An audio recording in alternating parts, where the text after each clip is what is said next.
Welcome to another edition of PACTV Community News. I'm Larry King. I'm Kim Mio. This week we visit the Arts and Craft Fair at Pembroke High School. Many of them have spent all 4 years taking many art courses and learning, the digital and traditional style art classes. We take you to a Putting on the Ritz event with the Kingston Council on Aging. Creates a whole wonderful atmosphere between different generations, and we have a wonderful time doing it. PACTV Community News previews the upcoming baseball season for the Plymouth Pilgrims. I hope to see a lot of fans out here this summer. I mean, a place like Plymouth, great community, great baseball town. It is known as a baseball town. We'll introduce you to Duxbury's new town manager. In the coming weeks, I hope to be acclimating myself more to the community, getting out and meeting with some of the department heads and the staff in their respective positions. Our Design Corner series returns with helpful suggestions. Today we're going to talk about wallpaper. It's not your mama's wallpaper anymore. And Town Talk comes from Plymouth. And I want to talk to you about something pretty serious to me today, and I know that it's important to the Board of Selectmen. That and more coming up on this week's edition of PACTV Community News.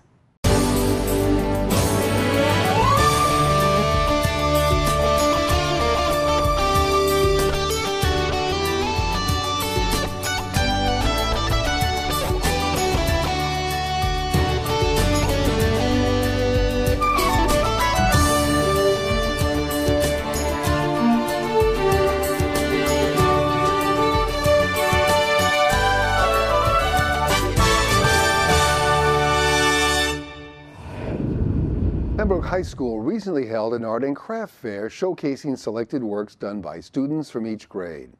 PACTV Community News attended the event to see more.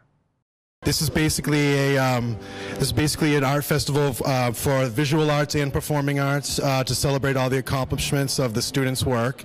Throughout every floor we have different types of artwork, from digital work to studio-based work, and I'll pass you along to Mrs. Bullock. So the show shows all the students' work from the beginning of the year and is able to combine the digital and traditional artwork like we talked about, as well as the middle school and elementary schools are also part of the art show, which is really nice so that it brings the community to get together. And it also shows the work that has been entered into local contests and won awards. I think it's also important to talk about that it's not just digital and traditional artwork that's displayed, but the music department also has performers that are singing and playing instruments during it as well, which makes it a really nice gallery kind of feel.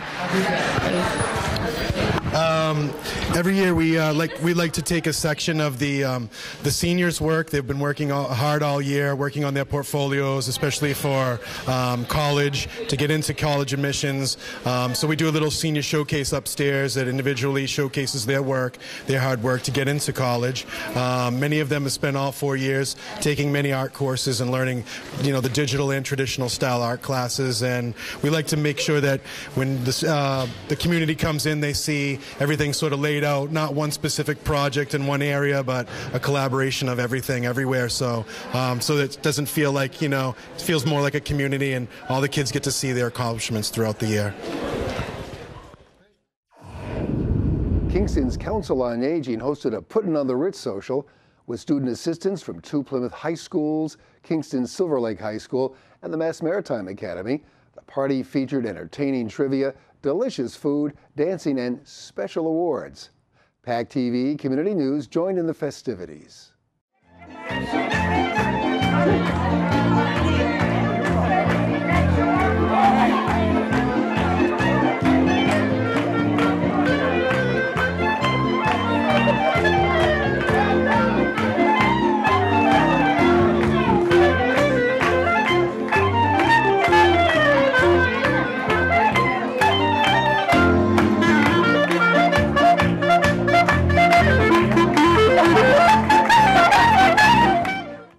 This year was the 3rd year of the Putting on the Ritz senior dance, put on by the Plymouth Networking Group for Service to Seniors, a wonderful group of people who work in the senior industry.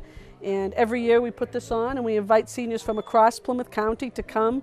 We have a live jazz band and food and dancing and prizes and raffles and all sorts of stuff. And everybody just has such a wonderful time. And it's just such a great way to get seniors together. And even better, we have kids from different schools in Mass Maritime come, and it really makes them interact with the seniors, and it creates a whole wonderful atmosphere between different generations, and we have a wonderful time doing it. We really do.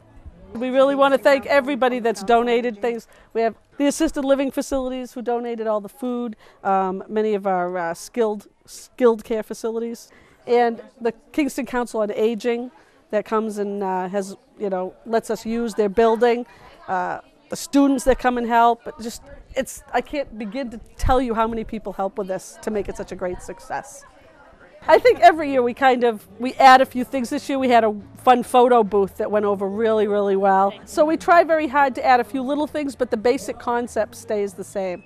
Probably the hardest thing for us is we would love to be able to invite 200 or 300 seniors, but we're limited on space, so we try to give a few tickets to certain towns with the hope, especially towns that don't have real active senior centers, to give them a chance to have some fun doing something different. So this year I think we had something like 9 different towns represented here, so it really made it nice that people from all over were able to come and have a good time.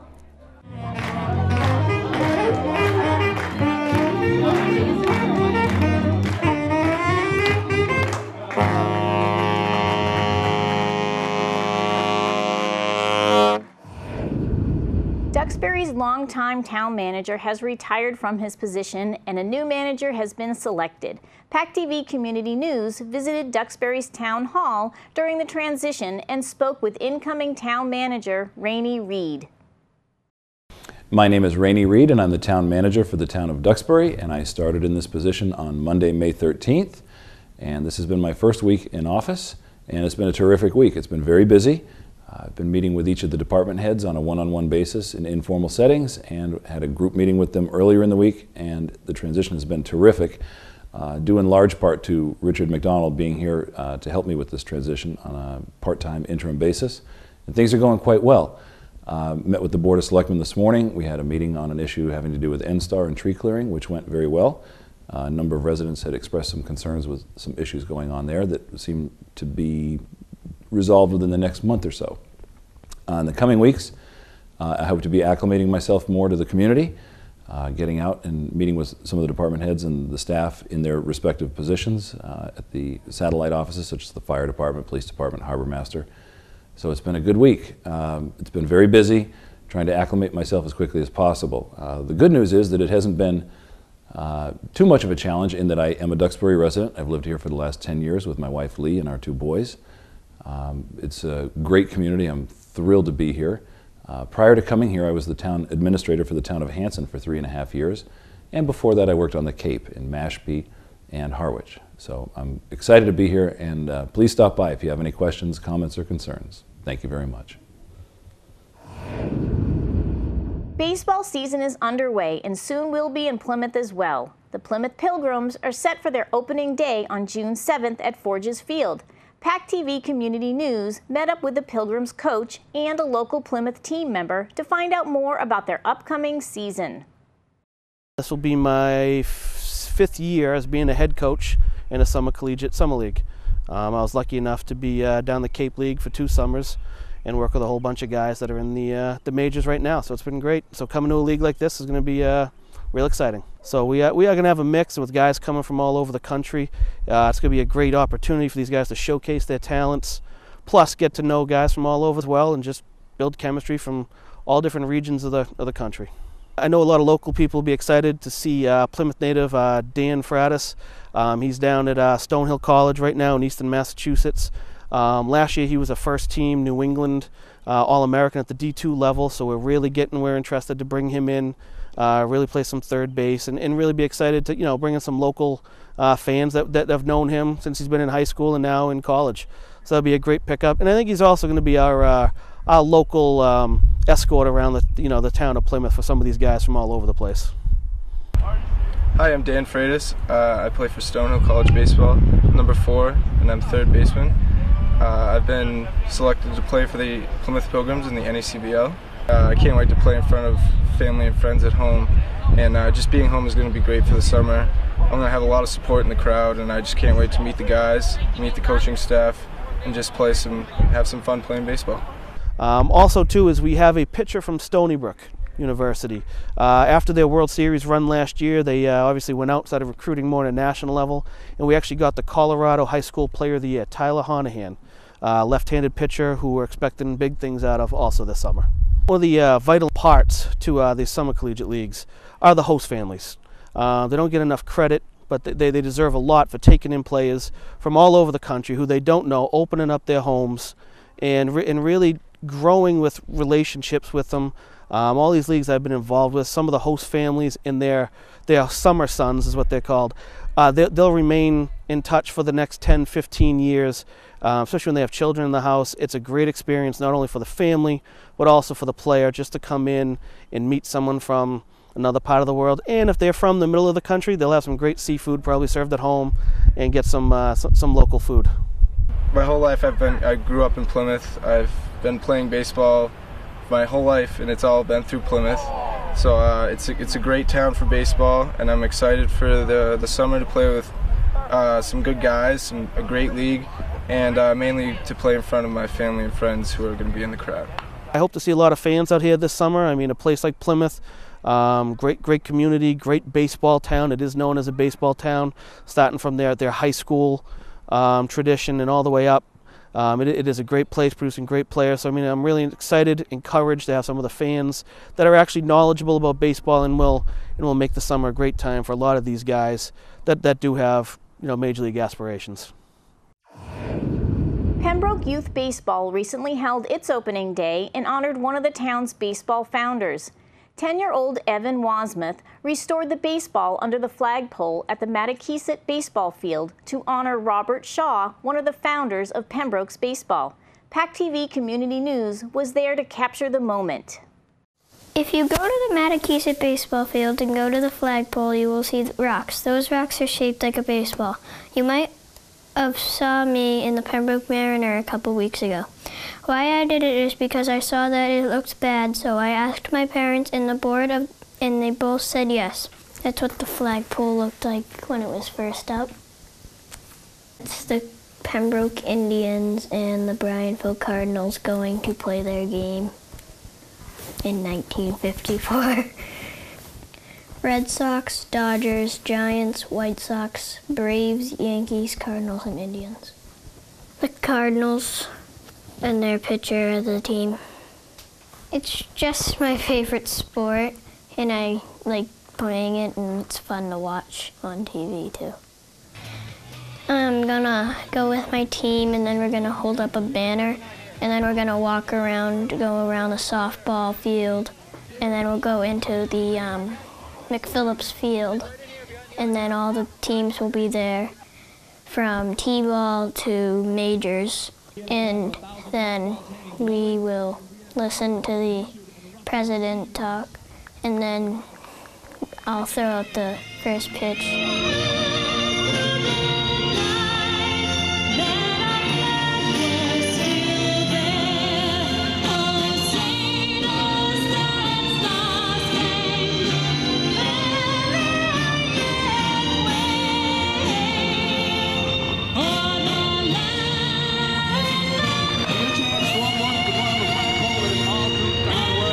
This little guy right here, Evan Wasmuth.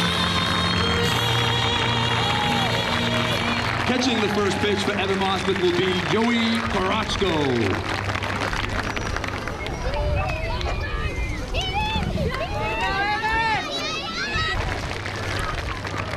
Nice job, Evan. Guys, one more time. Evan Wasmuth, Joe Korochko. Evan, thank you, bud.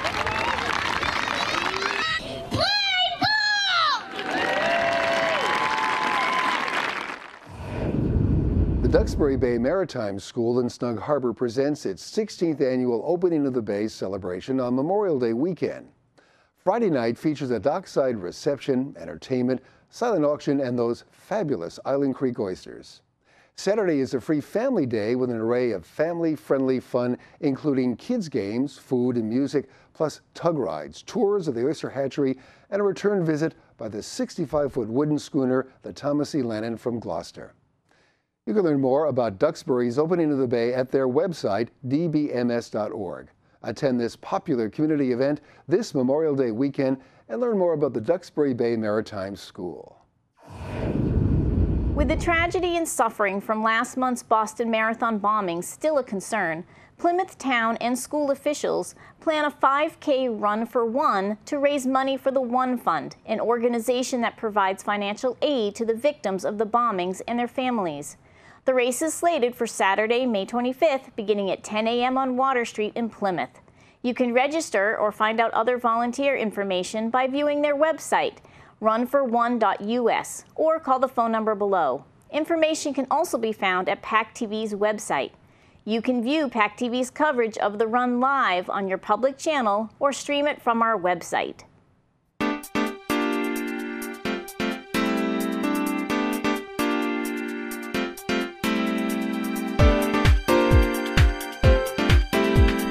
Hi, this is Greg Martin, and we are here at the Ethan Allen Design Center, where I am the Senior Design Consultant. We are here with PCN's Design Corner, and today we're going to talk about wallpaper. It's a huge design trend that's going on right now, and of course, I'm sure most of you out there had lots of wallpaper in your house as you were growing up.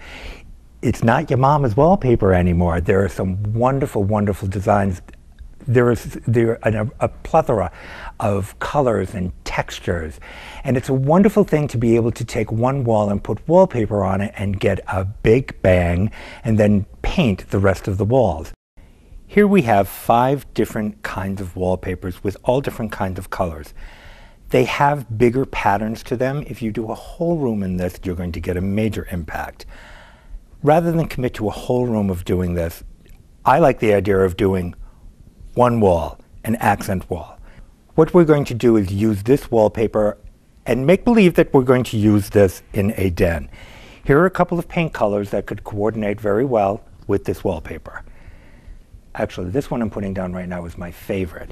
And rather than using a wood tone for accents in the room, we could do the legs of the furniture in black. Rather than using black leather, this is an olive green leather that's really, really pretty. And to give it a lot of texture and a little bit of a feminine look, because right now, a feminine feel, because it's looking a little masculine, is be able to put a fabric like this in there. Beautiful den.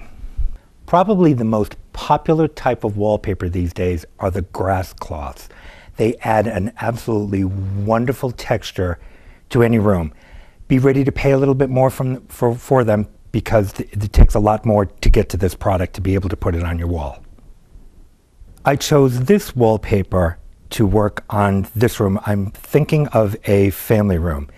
Here's a couple of paint colors that would coordinate very, very well with the grass cloth. So what it is it's bringing out, both of them are bringing out the color of the grass itself. Now, if we're going to put a wood tone with this, this would be really, really pretty. Has that barn board sort of look to it. I'm going to use the color red as an accent for different parts of the room. So these are just different fabrics that can be put in there. So this could be a sofa, this could be a chair, this could be pillows. If I were doing this, I would probably do the sofa in something like that, keep that in the solid. Here are some textures that can be done in it, and of course you need a very nice distressed leather in there and a nice recliner for Dad and the dog. For all you women out there, this is speaking to the feminine side. These are all different florals. They're just different scales. This would be beautiful behind a bed or an accent wall in a bedroom. And what we're going to do is work with the one to the far right. If we're going to use this as an accent wall, here are 3 different colors that could work really well with it. I would prefer to do the white, the off-white, which matches the white of the wallpaper, in the other parts of the room to keep it light and airy. I would do painted white furniture. It gives it, again, a little bit of a vintage look. To do some bedding that would coordinate really well with this. This is a matelassé, so this is a quilted coverlet. And what we could do from there is do some Euroshams across the back of the bed. And this is my favorite part. This is a wonderful shag rug. Just underneath the bed, not wall to wall. So basically, if you're going to do a queen size bed, you would do an 8-foot by 10-foot shag rug. I can't help you with your design dilemmas if you don't tell me what they are. You can go to PCN's Design Corner via Facebook, and you can like me, which would be really, really nice, and you can like PCN for that matter, and you can leave a comment there, and I can help you that way. But that's the only way I'm going to succeed and you're going to succeed. So thank you very much. This has been another episode of PCN's Design Corner. I'm Greg Martin. See you soon.